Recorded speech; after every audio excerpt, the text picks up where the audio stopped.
(1953년 7월 27일) 판문점에서 있었던 휴전협정 조인식에 이승만 대통령은 대한민국 대표를 보내지 않았고 서명도 하지 않았다.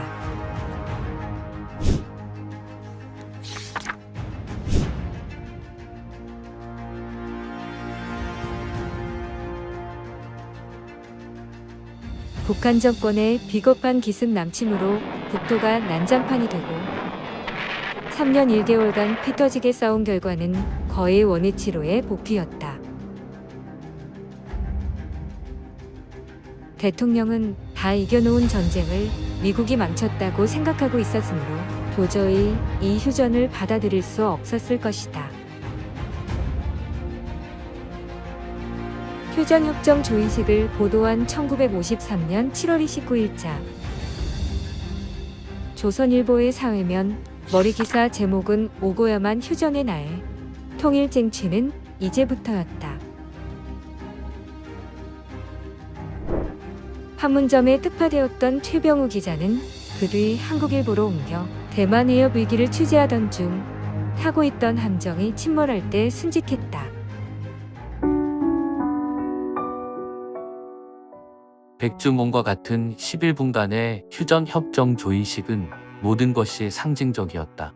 너무나 우리에게는 비극적이며 상징적이었다. 학교 강당보다도 넓은 조인식장에 할당된 한국인 기자석은 둘뿐이었다. 유엔 측 기자단만 하여도 약 100명이 되고 참전하지 않는 일본인 기자석도 10명을 넘는데 휴전회담에 한국을 공적으로 대표하는 사람은 한 사람도 볼 수 없었다. 이리하여 한국의 운명은 또 한 번 한국인의 참여 없이 결정되는 것이다. 27일 상호 10시 정각 동편 입구로부터 유엔 측 수석 대표 해리슨 장군 이하 대표 4명이 입장하고 그와 거의 동시에 서편 입구로부터 공산 측 수석 대표 남일 이하가 들어와 착석하였다. 악수도 없고 목례도 없었다. 기이한 전쟁의 종막다운 기이한 장면이었다. 해리슨 장군과 남일은 쉴 새 없이 펜을 움직인다. 각기 36번 자기 이름을 서명하여야 하는 것이다. 그 속에는 우리가 그리지 않은 분할선이 울긋불긋 우리의 강토를 종횡으로 그려져 있을 것이다. 내가 지금 앉아있는 이곳이 우리나라인가? 이렇게 의아한다. 그러나 역시 우리가 살고 죽어야 할 땅은 이곳밖에 없다고 순간적으로 자답하였다. 관례적인 합동기념 촬영도 없이 참가자들은 해산하였다.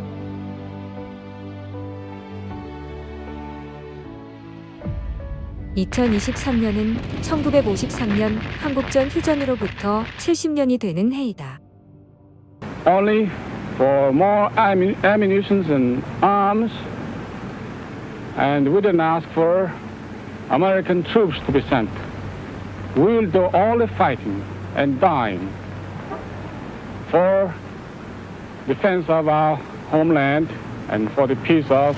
On the agenda is... Gentlemen, we face a serious situation.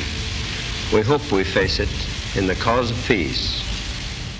우리가 미국 등 유엔 회원국들과 손잡고 스탈린, 모택동, 김일성 새 악당의 침략과 맞서 싸운 한국전은 무승부로 끝나는 듯했지만 그해 7월 27일부터 새로운 형태의 체제 경쟁이 시작되었고 이기고 있다. 우리가 한미 양국의 최고사령관 이승만, 트루먼 대통령의 영도하에 세계 시민으로서 싸운 덕분에 자유세계가 냉전에서 최종 승리했다. 우리의 정의로운 항전으로 대만이 살았고 일본이 경제 부흥했으며 서독은 재무장하고 나토는 군사동맹체로 강화되었다. 미국은 군사비를 4배로 늘려 본격적인 대소 군비 경쟁을 시작했고 한국은 폐허 위에 위대한 문명을 건설하였다. 남침 40년 뒤 소련 공산제국은 군비 경쟁으로 경제적 기반이 주저앉고 주민들의 삶이 피폐해지니 총 한 방 쏘지 못하고 핵무기를 껴안은 채 무너졌다. 소련과 동구 공산국가의 변화에 큰 역할을 한 것은 우리가 주최한 88 서울올림픽이었다.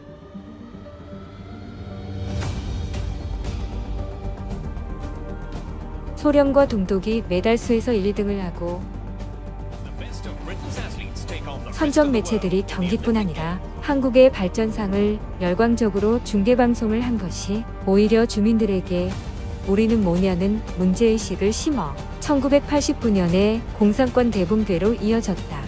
우리는 사생결단의 저항과 평화의 올림픽 주최로 공산당을 무너뜨리고 자유세계를 구했다. 아시아에서 공산당과 싸워 자유를 지킨 나라는 한국이 유일하다.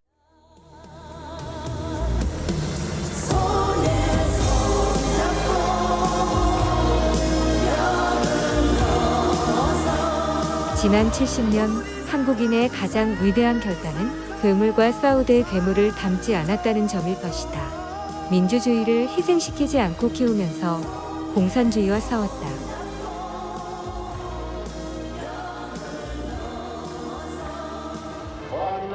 박정희 대통령은 재임 18년간 수많은 폭력 시위에 직면했지만 한 번도 발포 명령을 내리지 않았다. 단 한 명도 총 맞아 죽지 않았다는 이야기이다. 그리하여 한국인은 최악의 조건에서 최단 기간에 최소한의 희생으로 최대의 업적을 남겼다. 미국의 한 매체는 연초 한국이 강력한 나라 랭킹에서 일본을 제치고 세계 6위가 되었다고 했다. 인구 5천만 이상, 1인당 국민소득 3만 달러 이상의 큰 나라들 중 민주주의를 하는 나라는 미국, 일본, 독일, 영국, 프랑스, 한국, 이탈리아뿐이다. 신약 성경 로마서 12장은 아무에게도 악을 악으로 갚지 말고 모든 사람 앞에서 선한 일을 도모하라. 악에 지지 말고 선으로 악을 이기라고 했는데 한국인이 걸어온 길이 바로 이 가르침대로였던 것이다. 이승만 대통령도 건국기념 연설에서 종국에 가서는 선이 악을 이긴다고 믿고 더디지만 민주주의를 밀고 나가야 합니다라고 했었다.